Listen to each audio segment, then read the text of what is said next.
बिस्मिल्लाहिर्रहमानिर्रहीम। Dear students, अस्सलामुअलैकुम। आज के इस लेक्चर के अंदर हम 10th क्लास की केमिस्ट्री के सेकंड चैप्टर में एक टॉपिक पढ़ रहे थे, Lowry Bronsted concept about acids and bases. आज हम इसके अंदर सेल्फ असेसमेंट 10.1 का सलूशन देखेंगे। जी स्टूडेंट्स, हमारे पास सेल्फ असेसमेंट 10.1 है कि identify Brønsted acids and Brønsted basis in the following reaction. Paper में इस तरह का एक क्वेश्चन शामिल किया जाता है। यहाँ पे आपके पास तीन इक्वेशंस गिवन है, आपने इनमें से लोरी ब्रॉन्स्टेड एसिड्स और ब्रॉन्स्टेड बेसिस जो है ना उनको आइडेंटिफाई करना है और उनका शॉर्ट रीजन भी डिस्क्राइब करना है। तो चलिए हम इनको 1 बाय 1 देख लेते हैं। जी, तो जो आपके पास पहला इक्वेशन गिवन है, इसमें आपके पास है H2SO4 plus H2O। Hydrogen sulphide और वाटर ये दोनों इकट्ठे रिएक्ट करते हैं तो हमारे पास बाइसल्फेट आयन और हाइड्रोनियम आयन बनते हैं। ठीक है जी। तो याद रखिएगा कि लोरी ब्रॉन्स्टेड एसिड और बेस के कंसेप्ट में हमने पढ़ा था कि कोई भी ऐसा कंपाउंड या मॉलिक्यूल या स्पीशीज जो कि प्रोटॉन डोनर के तौर पे एक्ट कर रहा होता है वो ब्रॉन्स्टेड एसिड होता है, और जो प्रोटॉन एक्सेप्टर के तौर पे एक्ट कर रहा होता है वो लोरी ब्रॉन्स्टेड बेस के तौर पे एक्ट करता है। तो अब आपने इसमें ये चीज आइडेंटिफाई करनी है कि इसमें लोरी ब्रॉन्स्टेड एसिड कौन सा है और बेस कौन सा है। अब आप सबसे पहले हाइड्रोजन सल्फाइड को देखें तो यहाँ पे आपको नजर आ रहा है कि इक्वेशन के लेफ्ट हैंड साइड पे हाइड्रोजन सल्फाइड में H2S हाइड्रोजन के 2 एटम्स हैं, जबकि राइट हैंड साइड पे प्रोडक्ट वाली साइड पे आप देखें तो यहाँ पे आपके पास सिर्फ एक हाइड्रोजन है। इसका मतलब यह है कि हाइड्रोजन सल्फाइड ने क्या किया है, अपना एक प्रोटॉन वाटर को डोनेट कर दिया है। तो हाइड्रोजन सल्फाइड क्या हुआ, प्रोटॉन डोनर हुआ। तो जो प्रोटॉन डोनर होता है वो हमेशा एसिड के तौर पे एक्ट करता है। ठीक है जी। और वाटर को आप देखें तो वाटर में यहाँ पे H2O, वाटर के अंदर 2 हाइड्रोजन हैं। ठीक है जी। जबकि प्रोडक्ट वाली साइड में देखें तो यहाँ पे आपके पास 3 हाइड्रोजन हैं। इसका मतलब यह है कि वाटर ने हाइड्रोनियम आयन बनाने के लिए एक प्रोटॉन हाइड्रोजन सल्फाइड से एक्सेप्ट किया है। तो जो प्रोटॉन एक्सेप्ट करता है उसको आप लोरी ब्रॉन्स्टेड बेस का नाम देते हैं। इस इक्वेशन के अंदर हाइड्रोजन सल्फाइड चूंकि एक प्रोटॉन डोनेट कर रहा है वाटर को, इसलिए ये लोरी ब्रॉन्स्टेड एसिड है। चूंकि water H3O positive hydronium ion बनाने के लिए एक प्रोटॉन एक्सेप्ट कर रहा है, लिहाजा ये लोरी ब्रॉन्स्टेड बेस है। स्टूडेंट 8, तो आपने ये चीज आइडेंटिफाई करनी है। इक्वेशन के नीचे आप लिखेंगे कि इनमें से एसिड कौन सी स्पीशी और बेस कौन सी है। फिर आपने इसका शॉर्ट रीजन भी नीचे लिखना है कि आपने ये चीज किस तरह आइडेंटिफाई की है। तो चलिए रीजन मैं आपको ब्रीफली डिस्क्राइब करवा देता हूं।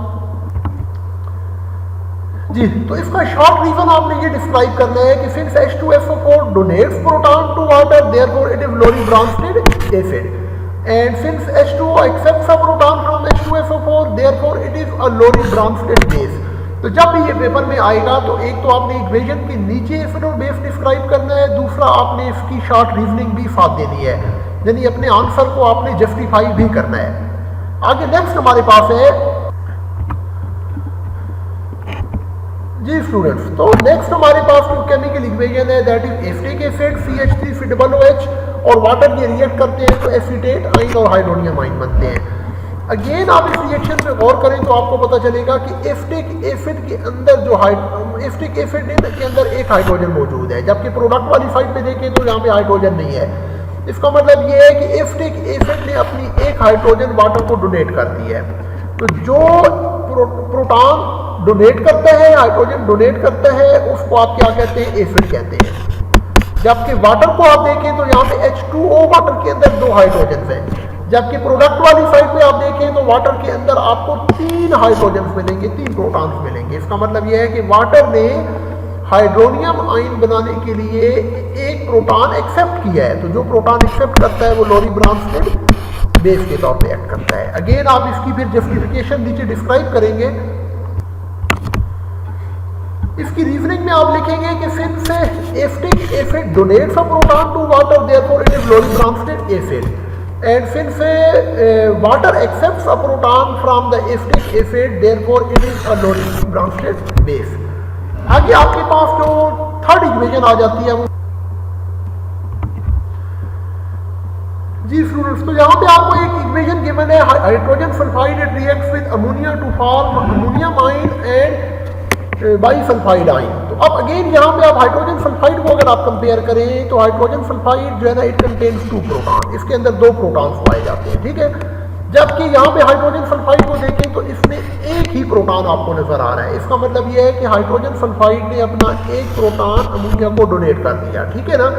तो जो प्रोटॉन डोनर होता है वो एसिड के तौर पे ऐड करता है। अब आप अमोनिया को देखें तो अमोनिया जो है ना, इट कंटेन्स 3 प्रोटॉन। अमोनिया में यहाँ पे आपके पास 3 प्रोटॉन हैं, और प्रोडक्ट वाली साइड पे आप देखें तो यहाँ पे आपके पास ये 4 प्रोटॉन है। इसका मतलब ये है कि अमोनिया ने एक प्रोटॉन हाइड्रोजन सल्फाइड से एक्सेप्ट लिया है। तो जो प्रोटॉन एक्सेप्टर होता है उसको आप लोरी ब्रॉन्स्टेड बेस का नाम देते हैं, ठीक है जी। तो अब आपने इसकी जस्टिफिकेशन लिखनी है। इसकी जस्टिफिकेशन में आप लिखेंगे कि since H2SO hydrogen sulphide donates a proton to ammonia, therefore it is Lowry Bronsted acid, and since NH3 accepts a proton from H2S, therefore it is Lowry Bronsted base, ठीक है।